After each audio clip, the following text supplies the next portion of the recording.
Hi friends, welcome to மூன்று முடிச்சு promo. இன்றைக்கி நம்ம மூன்று முடிச்சு சீரியலில் என்ன விறுவிறுப்பான விஷயம் அப்படின்னு பார்க்கறதுக்கு முன்னாடி நம்ம சேனலை சப்ஸ்கிரைப் பண்ணலாம் அப்படின்னா மறக்காமல் சப்ஸ்கிரைப் பண்ணிக்கோங்க. இப்போ வாங்க அந்த விறுவிறுப்பான விஷயம் என்ன அப்படின்னு சொல்லிட்டு நம்ம போய் பார்க்கலாம். இப்போ என்ன நடக்குதுன்னா, நம்ம நந்தினி ரொம்ப நாள் கழித்து சந்தோஷமாக இருக்கிறாங்க. ஆனால் நந்தினி மட்டுமே சந்தோஷமாக இல்லைங்க, கூட போன சூர்யா சார் ரொம்ப சந்தோஷமாக இருக்காரு. ஏன்னா அந்த வீட்டுக்கும் இந்த வீட்டுக்கும் டோட்டல் டிஃப்ரெண்ட். அங்கே வீடு மட்டும்தான் பெருசு, ஆனால் இங்கே உள்ள எல்லாரோட மனசும் ரொம்ப ரொம்ப பெருசு அப்படின்னு சூர்யா சார் புரிஞ்சுக்கிறாரு. அவங்க சுற்றி உள்ளவங்களாலையும் நம்ம நந்தினி நடந்துக்கிறதுனாலுமே நம்ம நந்தினி மேலே சூர்யா சாருக்கு ஒரு ஈர்ப்பு வருது. அது எப்படி வருது அப்படின்னு பார்த்தீங்கன்னா, இப்போ ரொம்ப பயங்கரமாக 2 பேரும் ஷேர் பண்ணிக்கிறாங்க. இவ்வளோ நாள் இவங்க 2 பேரும் இப்படிலாம் பேச தெரியுமா அப்படின்னு இப்போ தான் தெரியுது. பேசிக்கிட்டு சந்தோஷமாக அவங்க வீட்டுக்கு போகிறாங்க. வீட்டுக்கு போனதுமே நம்ம சூர்யா சார் எல்லாருமே தாங்கன்னு தாங்குறாங்க. அது மட்டும் இல்லாமல் நம்ம நந்தினியோட தங்கச்சிங்கெல்லாம் பயங்கரமாக பேசுகிறாங்க மாமான்ற முறையில்.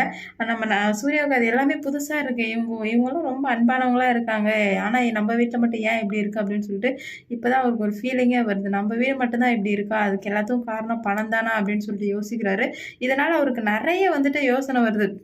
இப்போ பணக்காரங்களுக்கும் காசு இல்லாதவங்களுக்கும் இதான் வித்தியாசமா? ஆனால் அவங்களுக்கு மனசே இல்லை, இவங்களுக்கு மனசு நிறையா இருக்குது அப்படின்னு சொல்லிட்டு ரொம்ப நாள் இங்கேயே இருந்துடலாம் அப்படின்ற மாதிரி இருக்குது. ஏன்னா இங்கே இருந்தால் மனசு ரிலாக்ஸாக இருக்குது அப்படின்ற மாதிரி நந்தினி நம்ம எங்கேயும் ரொம்ப நாள் இருக்கலாம் அப்படின்னு சொல்லும்போது, ஏன் சார் இப்படி சொல்கிறீங்க அப்படின்னு சொல்லிட்டு கேட்கும்போது, இல்லை அது அப்படி தான், எனக்கு இங்கே இருக்க ரொம்ப பிடிச்சிருக்கு அப்படின்னு சொல்கிறாங்க. அப்போ தான் நம்ம நந்தினி, இதனால தான் சார் எனக்கு சென்னையோ உங்கள் வீடோ எனக்கு சுத்தமாக பிடிக்கவே இல்லை, எனக்கு எங்கள் வீடு தான் சொர்க்கம் அப்படின்ற மாதிரி நம்ம நந்தினி சொல்கிறாங்க. ஆமாம் நந்தினி, நீ சொல்கிறதெல்லாம் உண்மைதான் அப்படின்னு சொல்லிட்டு சொல்கிறாங்க. நம்ம சூர்யா சார் நந்தினியை பயங்கரமாக பார்த்துக்கிறாராங்க. எல்லாமே கேர் பண்ணுறாராங்க. ஒன்று ஒருத்தர் பண்ணுறது எல்லாத்தையுமே பார்த்துக்கிறாரு. அவங்க அப்பா, அப்புறம் அவங்க பாட்டி, நந்தினியோட ரிலேட்டிவ் எல்லாருமே சூர்யா கிட்ட அவ்வளோ சூப்பராக பேசுகிறாங்க. அது சூர்யாவுக்கு எல்லாமே புதுசாக இருக்குது. அது மட்டும் இல்லாமல் வயலுக்கு போகிறாங்க, அங்கே சமைச்சு சாப்பிட்றாங்க, அது இது அப்படின்னு சொல்லிட்டு எல்லாமே பிடிச்சிருக்கு. அப்போ தான் நம்ம நந்தினி மேலே ஒரு ஈர்ப்பே வருது. ஈர்ப்பு வந்ததுனால தான் நம்ம நந்தினிக்கு இவ்வளோ பெரிய துரோகம் பண்ணியிருக்கோம், தப்பு பண்ணியிருக்கோம் அப்படின்னு சொல்லிட்டு யோசிக்கிறாங்க.